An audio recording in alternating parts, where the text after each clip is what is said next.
Thanks, Valeria. So let me go through the agenda that we have prepared, but please, if you have any questions other than this, feel free to ask. For what we can, we will be able to answer.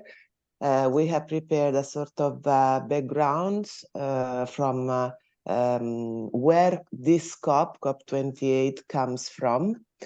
And then what is the difference between the agenda of the COP as under the framework of UNFCCC and the agenda of the presidency, because it is important as much as the one of UNFCCC.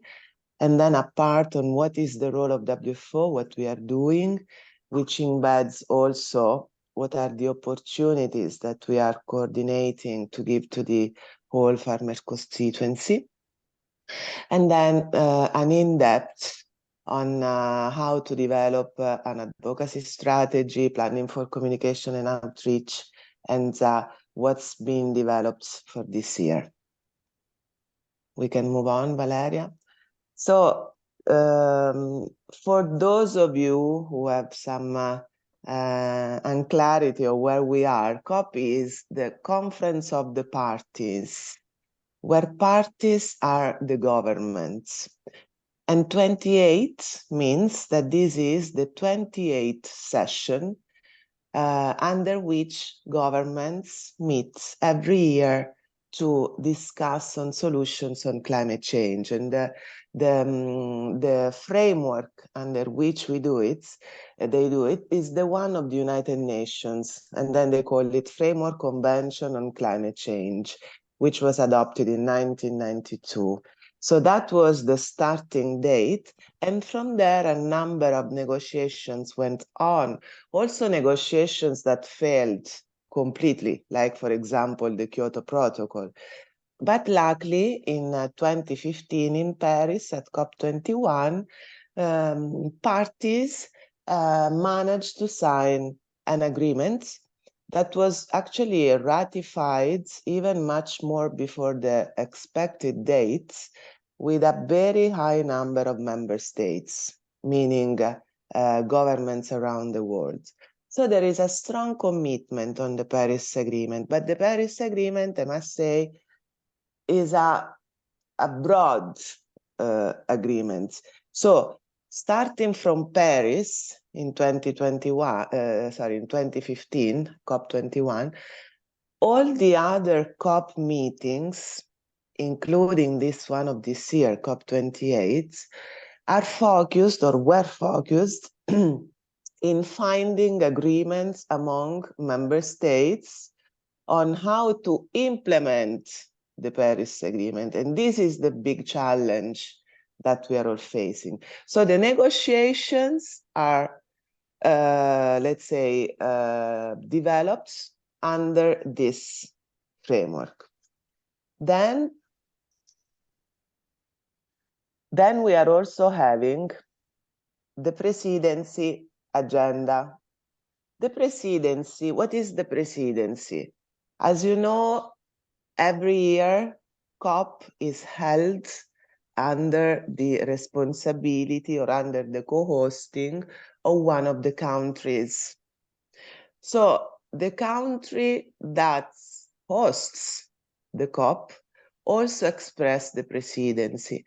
And the presidency, while cannot influence the negotiations that are undergoing under the UNFCCC processes, can organize a number of events, meetings, initiatives that are all part of what, for those who have been in COP, you must have seen that there is also physically a negotiation space for the countries, and then there is a huge area of expo, let's say, where you have lateral events, side events, ministerial events, pavilions, the media activities. Then they are also having the thematic days lately. So they are really, the presidency has while it is not really capable to influence the negotiations 100%, but plays a huge role. And the thing is that every year, every presidency is, of course, interested in doing better than the previous one, in leaving some footprints for the future.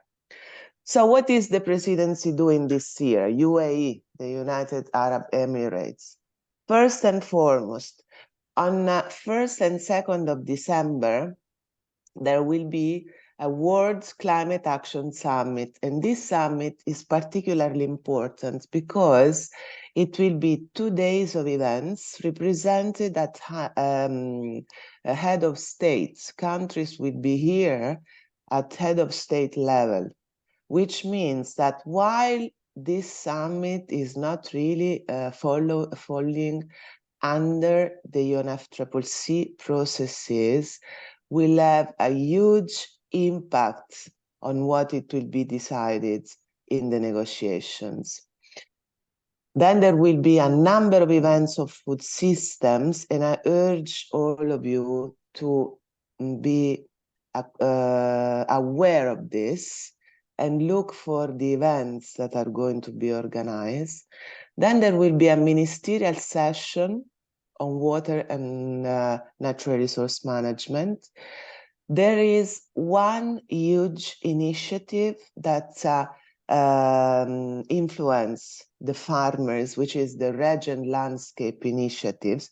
Probably some of you already know this, but this is particularly important for us because this is led by the private sector, and the private sector is kind of moving towards regenerative food systems, asking the farmers to implement and perform on sustainability with very, very pressing KPIs and metrics. So this is important because it will impact each and every one of our producers. So please keep an eye on this Region Landscape Initiative. Then you will see there are the pavilions, the events organized in the pavilions, and this year there will be a number of pavilions that are also related to food and agriculture. There is one, which is the one for which we are also already, probably all of us in this call are already involved, which is the IFAD FAO Rockefeller CGIA Pavilion. Then there is the Food Systems Pavilion, and then the Food and Agriculture Pavilion, but that is actually taking different positions. We will get to that. So the presidency, as I was saying, plays a very, very huge role. Although, and sometimes this comes the confusion, I hear Tina when she says it's so complex, it's so articulated, because sometimes it looks like that the presidency agenda is even more important than what's going on in the negotiations. But during all the events that are held in the pavilions, then there are the negotiations that are undergoing. And the negotiations is the place where countries express visions and decisions. Yes, Valeria, let's go to the next one. Just a moment, because it seems that I have some problem with my...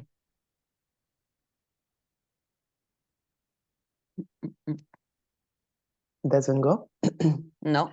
Okay. Just a moment, I will share again the screen. Yeah, while you share the screen, so the presidency... Can you see my screen now? No.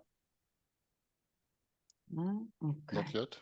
The presidency, in the calendar of the presidency, they are also organizing the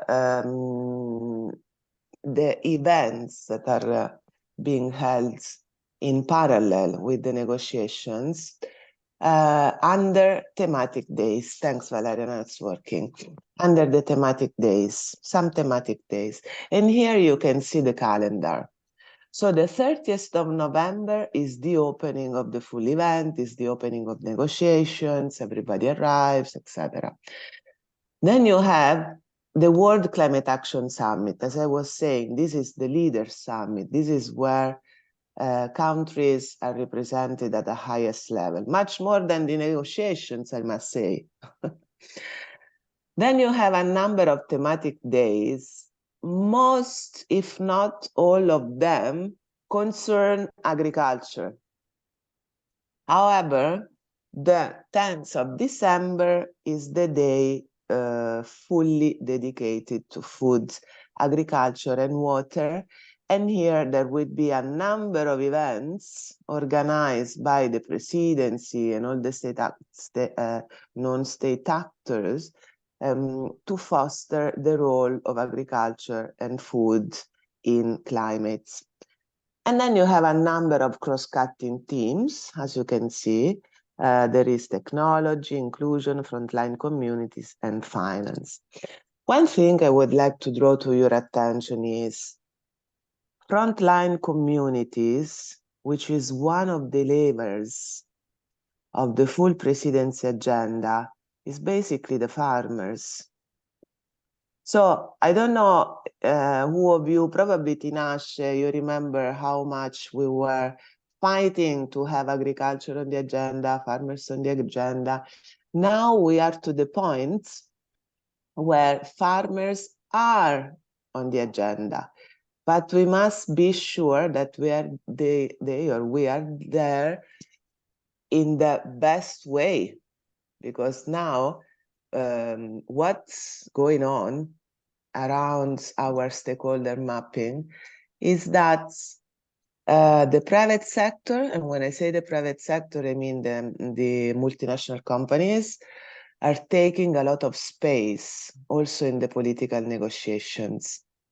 And they must prepare their own budget for sustainability and present it in 2 years, in 2025. What they are doing, our agri-food companies, what they are doing is promoting solutions for farmers in order to make sure that the value chain is sustainable.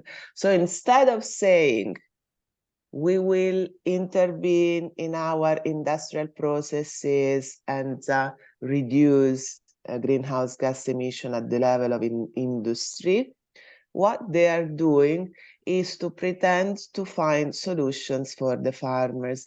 And this part of the conversation, I would really like to stress and underline, because all of you should be at COP, or even not at COP, following COP from Europe, Africa, whatever,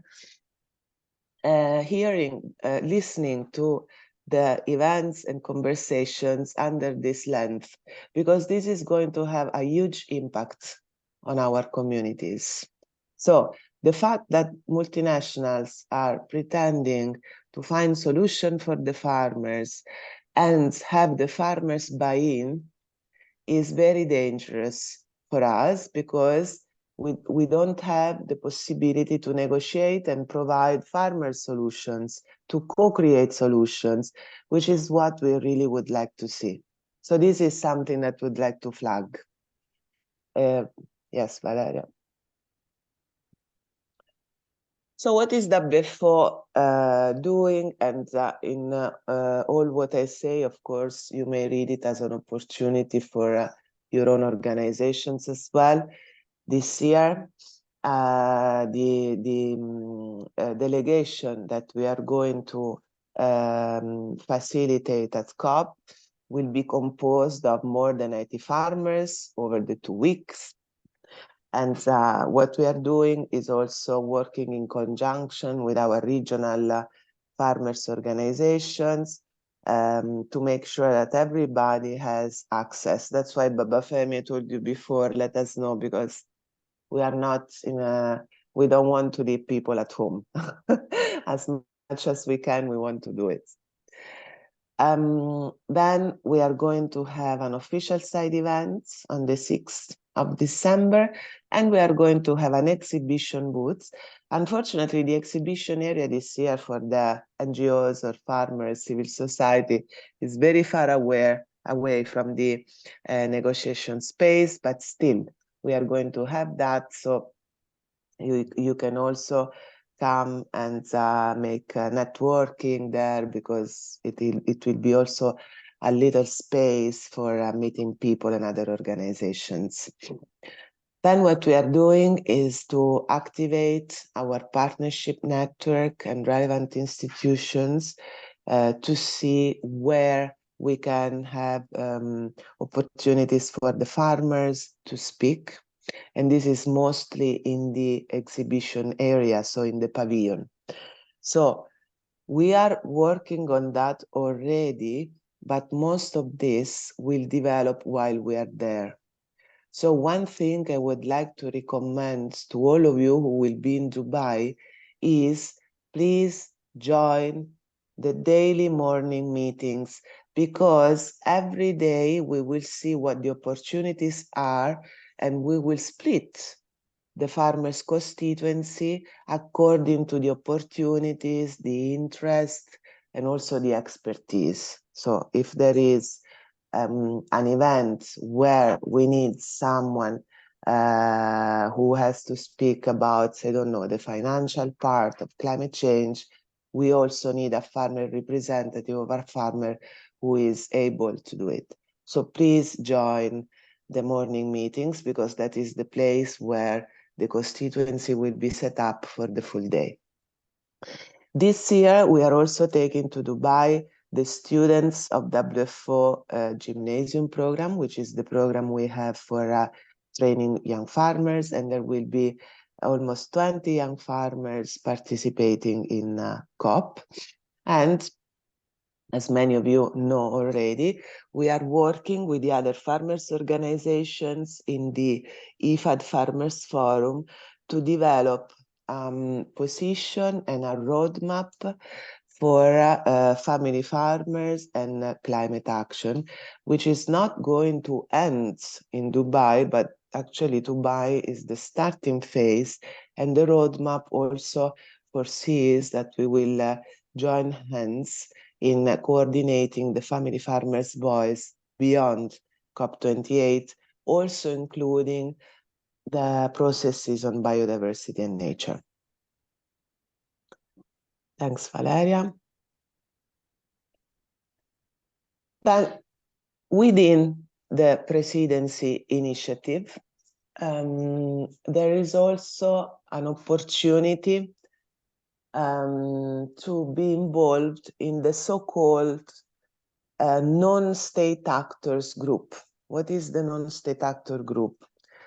The presidency has divided actions, their own actions and initiatives, those that I told you before, to influence the state actors, meaning the governments. And in fact, as I said, the presidency is organizing the Climate Action Summit, and that's for government. Then they are also organizing a group of non-state actors. Everybody is invited to be under this non-state actor, which includes single citizens or farmers' organizations, all those entities and people who feel to fall under this category. And the coordination team of the presidency has also prepared a non-state actors call to action, which is a sort of declaration, call to action that non-state actors want to do to governments. I must say that for the part related to agriculture, the presidency team is engaged the farmers' constituency in a way to try to respect as much as possible the farmers' views. This is not always easy, and also because this is a compromise text that sees together companies, farmers, indigenous peoples, NGOs, and all of us are bringing different interests. So sometimes we also have to negotiate and compromise with the others. In any case, I must say that for the part related to the agricultural sector, they have consulted the farmers' constituency. And what we have done as WFO is to make sure that the farmers can be protected as much as possible from this paper. It's not perfect, as you can imagine, but still is available for endorsements in the websites, and it's a way to gain visibility within the space of the presidency. Then what I was referring to is that they are also working on the state space, and the state space is the World Climate Summit, from where you must know that there will be a leader's declaration, and that leader declaration will focus on food systems, agriculture, and climate action together. So as you can see, while years ago we struggled to be seen in the negotiation space, this year food systems and agriculture is really on the edge of the agenda, and especially in relation to then the climate change. And then, of course, there is that third opportunity for us to engage, which we have been following, that is taking an active part in the UAE presidency working groups. The two most important are the regenerative landscapes, which is the initiative I referred to before, and the water resilient food systems. Next slide, Valeria, please. Okay. So this is the non-state actor call to action that I have mentioned before. I've also included a link because very quickly, if possible, Valeria, if we can open the link and thanks, Arianna, for... Okay, I put the link in the chat, but if you prefer, just a moment, because I need to interrupt my... Yes, I think it's useful. Are there any questions so far? Any questions? I think otherwise we will have more questions later in summing up. I have a small one, but that's later better. If I Okay, may. I see Tina coming with a question. Yes. Sure. I would like to ask, how do you assess this presidency's approach towards the farmer constituency in comparison to the previous COP? Like how well they have shared information, invited WFO and farmer constituency to different events, etc.?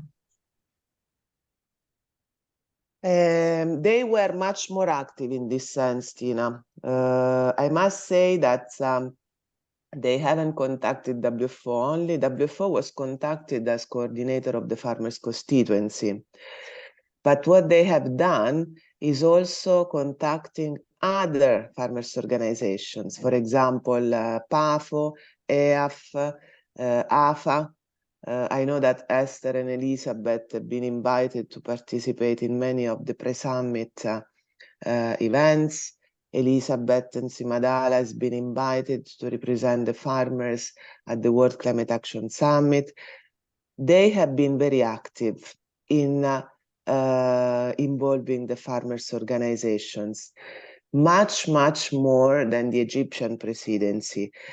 Tina, of course, I'm not saying that they care about the farmers. This is a different story. They have done it as a risk management initiative, of course, because they know that if they put food systems and agriculture on top of the agenda and don't involve the farmers, probably farmers' organizations will be reacting to that, no? So they did it for their own risk management measures. We are aware of this. At the same time, we took it as an opportunity to contribute. But to reply to your question, much more than last year. So this is the call to action, and thank you, Valeria. I don't see it anymore, but in any case, just I really wanted to show you that it is a 2-pager with a number of action requested, but also commitments from the non-state actors. Please, you now have the link, read it.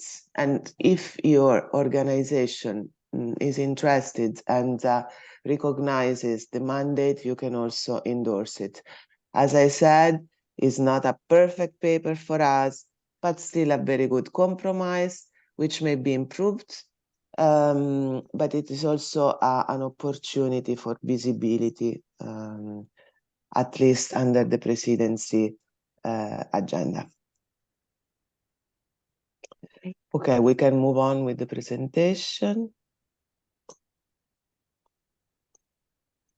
There will be many opportunities this year because, as I was saying, food and agriculture is very high on this year agenda. So most of the conversation will be on that. So as WFO, as I was saying, we are also coordinating the farmers' constituency, which means assisting the members of the farmers' constituency in the smooth operation of the group, also providing information on updates from UNFCCC, also on logistical information. One recommendation is, if you are not in the mailing list of the farmers' constituency, so the email that Caris Jones sends, please let us know because we will include it. And in any case, from now on, at least from now throughout the COP, please read those emails because there are important updates, also in terms of where we are going to meet every day for the meeting, or what's the update on the negotiations, etc. I really beg your active listening in this sense. We are also going to organize a WhatsApp group for those who will be at COP of the farmers' constituency, and even there we are going to share information on how to coordinate the constituency. So you will understand that WFO is doing this coordination on top of all the other things. So forgive us if it is not perfect, but we are really trying to provide information as much as possible in a way that all the members of the constituency are always aware of what's going on, where and how, and what the opportunities are and where. And then we have supported the constituency in the development of a joint statement. I will leave it to Francesco to go more in depth on this later. But just for you to know, within the constituency there is also a common position that we have created, and this is a very important development that started last year when we did it for the first time, to go together, because one important thing of being effective in advocacy at COP, because COP is such a huge and complex process, one of the important things is going together. I know that our farmers' organizations have different mandates. We represent different, all of us. I mean, we have diversity also within our organizations, and we may have different views on something, but we have been able to work on common ground and express a constituency statement. And I really would like to thank all of you who have actively participated in this. And then we are also going to produce a statement which is directly related to the Sharm el-Sheikh joint working Group Implementation of Climate Action in Agriculture and Food Security. Very long name. This replaces the Coronivia working group since last year. See, even here, the previous presidency, they cannot change, they couldn't change the initiative, but they changed the name from Coronivia to Sharm el-Sheikh, because the presidency have always an interest in leaving their own footprint and having the world knowing that they have been working and working well. So this is one of the examples that's one of the things that you must learn to know when you go to COP. You will see that next year, I don't know where the next COP will be because it's not decided yet. But for sure, there will be some specific names under the country language, etc., etc. So, okay. So what we do to develop an advocacy strategy and interact with the COP in this case. First and foremost, what we do is to make an analysis and some research on what the main challenges for the farmers are related to the climate change. And then we have to identify our advocacy goals. So what do we want from this process, from this negotiation, given our condition and given the context? So analyzing the context is also an element that we have to do. So that's why I was telling you, please look at the fact that now agriculture is on the agenda, but also make sure that farmers are taken into consideration in the right way. This is looking at the context. In this context, what do we want and what do we think we can achieve? Then starting from that, what we do is to identify the partners with whom we can reinforce our advocacy. And this is why I said, going there with a farmer's constituency position means that the position we are bringing as farmers have a higher and stronger weight when we negotiate or when we make advocacy. Then we have to see how and where we make advocacy. So we also organize meetings internally to organize ourselves, and we do some sort of roadmap to reach the dates where we have to express our major advocacy messages. And then, of course, we identify the tactics, the approaches, the actions, no? We do networking, we do partnership, we organize joint statements, we look for engagement opportunities, we do bilaterals, we split ourselves on whom we have to talk to, we invite the negotiators to our meetings. These are all the actions that really prepare an advocacy strategy. And then there is the communication and outreach part. We have to plan for how to communicate these advocacy strategies and the message we want.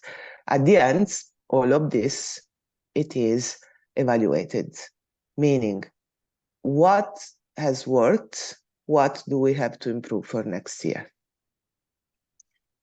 I think I will stop here and leave the floor to Francesco to go more in depth on the farmers' priorities under the negotiations. Thank you. Thank you, Valeria. Thanks, Luisa. I'm also conscious of time. Like we started a bit late, of course, but I would like to make sure that there is as much space as possible for you to ask questions. So I will just Valeria, can you move to the previous slide just as an introduction? Okay. Because I would like to start from here, from what Luisa just said, and specifically from one of the main points of the advocacy strategy, which is to find common ground with what I like to call like-minded organizations. and to identify common priorities. This is what the farmers' constituency is meant to do, and this is what the farmers' constituency has been trying to do, like, for the past years under the leadership of the WFO, and specifically of Keris, like, who has been like facilitating farmers' constituency for the previous years. If you can move, like, to the, okay, so, like, Luisa, like, gave you, like, an overview of how to do things, like how, like, of what are, like, the tools that you can use. Like, here we're looking a bit more into the messages, like that we can promote, like, using, like, those tools, using, like, making use of those opportunities. Like, so, like, what the farmers' constituency did, like, at constituency level, is to try to agree on a overarching political objective, like, for COP28, like, and then, like, to see how, like, this overarching political objective, like, can eventually emerge into, like, the different negotiation streams. Like, so, like, the farmers' constituency overarching political objective, like, for COP28 is a full recognition, and I'm reading, like, from the slide, a full recognition of the important role of farmers in addressing and responding to climate change, and a greater consideration of our priorities in all decisions that impact us. A practical ask that we usually make, like we made this year to the COP28 presidency, like, on behalf of the farmers' constituency, and we have been done it, like, consistently for the past at least 2-3 years, like, is the inclusion of an explicit mention to farmers, like, in the COP28 cover note, which is the final decision of the COP. Like, if you fully recognize farmers not as a part of the problem, but as a part of the solution, that would be our big, like, political achievement. And again, like, we have specific policy ask for the main negotiations streams. We are asking, like, to move on, like, basically with the Sharm el-Sheikh joint work on implementation of climate action on agriculture and food security, to agree on a roadmap overcoming, like, the stalemate that we saw in Bonn. We are asking, like, for a greater integration of agriculture and and we would like to see farmer-driven solutions enabled through the global stock take that will take place for the first time at COP28. Again, like, I'm just going through them, like, conscious of time, but, like, if you have a specific question on any of this, like, you feel free to ask later. We are asking, like, to more and better climate finance, to empower farmers and the agricultural sector, and specifically we are asking also, like, to enable farmers organizations as a direct recipient, like, of climate finance, to ensure, like, that it reach directly, like, the farmers on the ground. We ask for farmers to be prioritized in the allocation of loss and damage finance, as it is hopefully, like, operationalized at COP28. we are asking like for a different approach like, to the current discussion on global carbon markets, making sure the global carbon markets work with and not against the farm systems. We are asking for a greater integration of climate adaptation and mitigation in the agricultural sector, and specifically the idea is that if farms do not operate in silos, like then also any policy and program with an impact on farmers should not take a silos-based approach. Right? And then we are asking for a greater transparency and a better understanding of the agricultural sector's climate impact. This is our own, what we initially call an high level position, and then as Luisa showed you, this is our proposal for a farmer-driven approach to course correct climate action. Then, if you move to the next slide, the constituency also work on another position, delving specifically into the Sharm el-Sheikh joint work. The Sharm el-Sheikh joint work, like as Luisa mentioned, has a specific focus on agriculture and food security. It's a 4-year program that was approved last year, like as a follow-up, to the previous Coronivia joint work, but now it still needs to there still needs to be clarity on how it will be implemented. So far parties weren't able to agree on a roadmap for these 4 years, and 1 year is practically gone. So the overall objectives is to focus on the need to finalize and agree the roadmap in a timely manner, and to ensure that we can move forward to implementation in a way that allows farmers to plan practical actions to address the climate crisis. Basically, we approved it 1 year ago. 1 year after, we still don't know how it will work. So at this point, the main thing is tell us what your plans are for the next 3 years if we want to achieve something.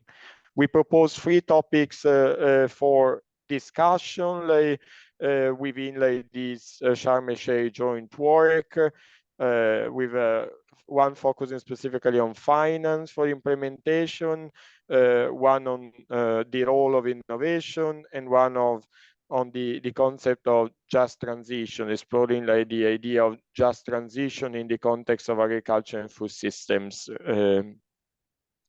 That's it. If you want to move on. Okay. And where do we promote this position and how? Once again, Luisa already gave you a more complete overview. Here is just a ticket list, a tick list for you to make sure that you're quite active in all these streams. We do it with the COP28 presidency, who's in the driving seat, I would say, for this year COP. Perhaps the most important thing, for member-based organization like the WFO or PAFO, is to ensure that the members play an active role in promoting the farmers' position with the national delegations and the national negotiators. And the main reason for that is that for how much the stakeholders can be involved and have been involved in the past years, the COP remains party-driven process, which means that the stakeholders can have an opinion, can observe the negotiations, but they cannot, they don't hold the pen when the conclusions are written. This is what the parties, the government representatives do. So we will make sure to tell our member organizations to speak to the negotiators. Make sure you speak to your national negotiators, to your national government, to ensure they take interest in the agricultural sector when getting into the negotiations.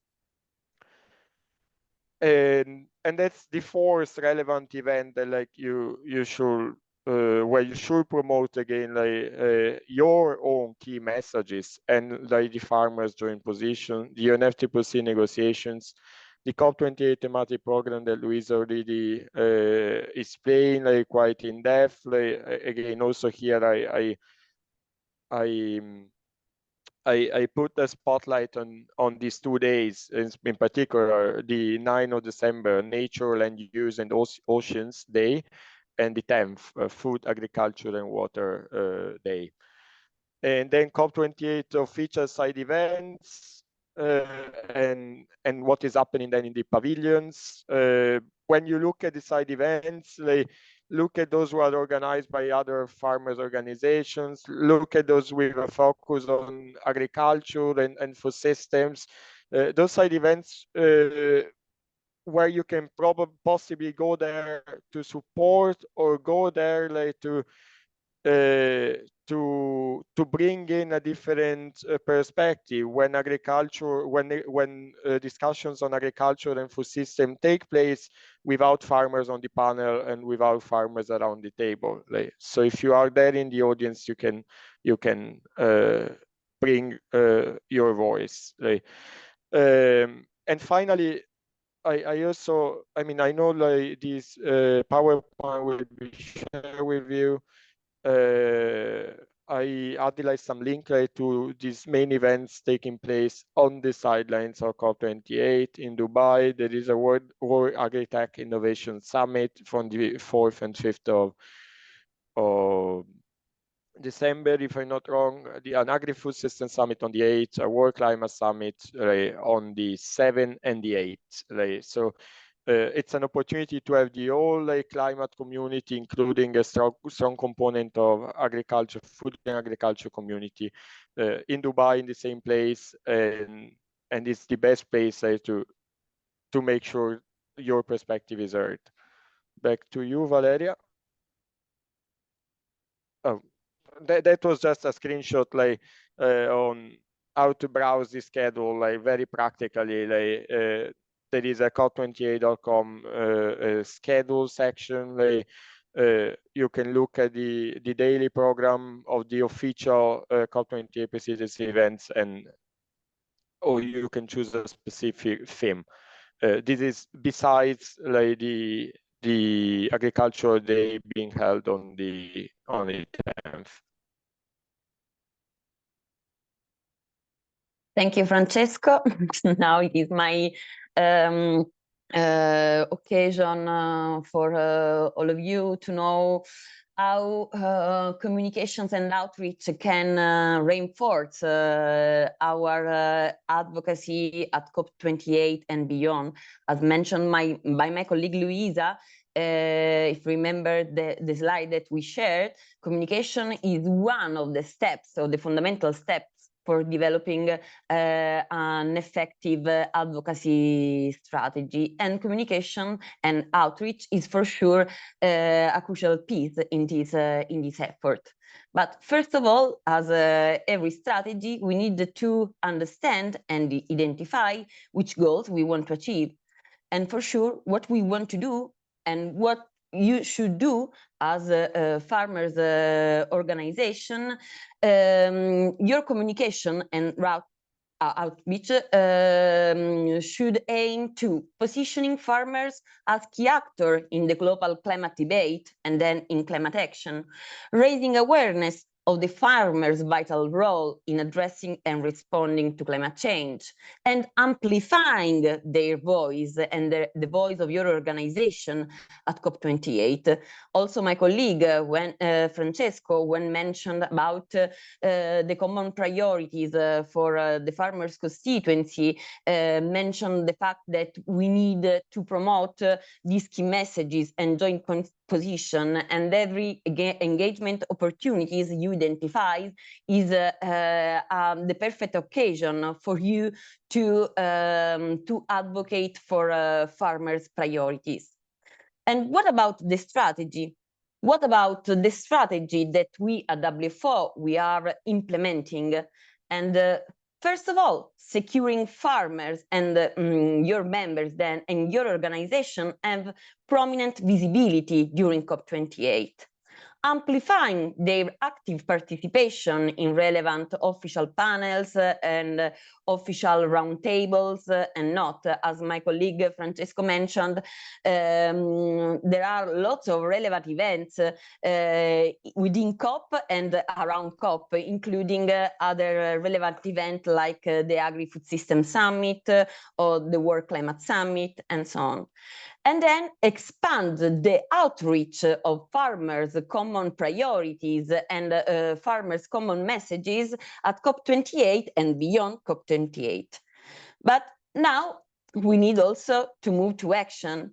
So what we need to do, it is also to identifying some strategic tactics and actions that you need and we need to implement to make sure that our communication and our outreach activities are effective and can really and significantly support the advocacy. So first of all, this is what we are doing in WFO, and I think it could be a good example to a good practical example for all of us to understand how we can implement an effective communication and outreach plan at COP28. First of all, my colleagues and I, we created a branded hashtag, more than one, Farmers for Climate, but also Farmers in Action. And we are using and promoting this branded hashtag since we have started to communicate, especially on social media, about the participation of farmers and WFO at COP28. Secondly, we create a compelling visual content to support our narrative at COP28. Some very compelling visual cards to be used on social media to attract the attention of our audience. As mentioned by my colleagues, the presidency have its own thematic program, thematic days program. So we are deciding and we work to align also WFO messaging with COP28 thematic days. So every day we post our key messages as farmers in relation to the themes of the day. And again, we activated a daily social media coverage of WFO participation in events, not only WFO, but also our delegation of over 80 farmers representatives, because as I said, one of our objectives is to amplify their voice, to amplify their participation in relevant events at COP28. If you are used to manage Instagram and Facebook, you know that there is the option to create some very engaging stories, and this is what we will do, and we are start to doing since this week. And another strategic tactic for sure is try to energize and engage audiences on social media with live tweets of roundtable discussions. Usually during the days of our participation at COP28, the feed of our social media accounts will be full of live updates of what our farmers representatives are saying. So this is an opportunity also to promote our statements, our positions, and our messages. And then try to encourage the community interaction through retweets and social media mention. Another very relevant tactic is also trying to establish a communications partnership to widen the message of your organization and to widen the dissemination of this message. For example, with WFO, we partnered with Climate Action for the Agri-Food System Summit that will take place on December 8th. This will give our organization also more visibility in the overall discussion on social about COP28. And then, for sure, events like COP28 are also the best occasion to launch report or initiative, or and this is the case for WFO, to launch the Future of Food documentary series that we are developing together with Zinc Communicate Media Group. And just because as an organization, we want also to facilitate the participation of our members, of our delegates, also in the communications activities.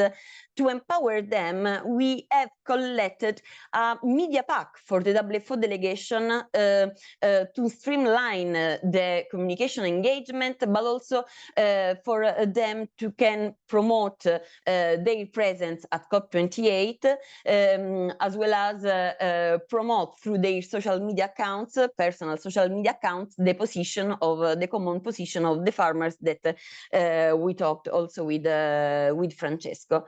And last but not least, for sure, one of the things that as an organization, as the World Farmers Organization, we can do, we did last year and also in the previous year, and we will do also this year, is to provide the media with interview opportunities with farmers leaders, farmers representatives, and arrange these media interviews to make sure that the farmers' voice is heard in the public discourse. Thank you for your attention, and I will be very pleased to open the floor for your questions.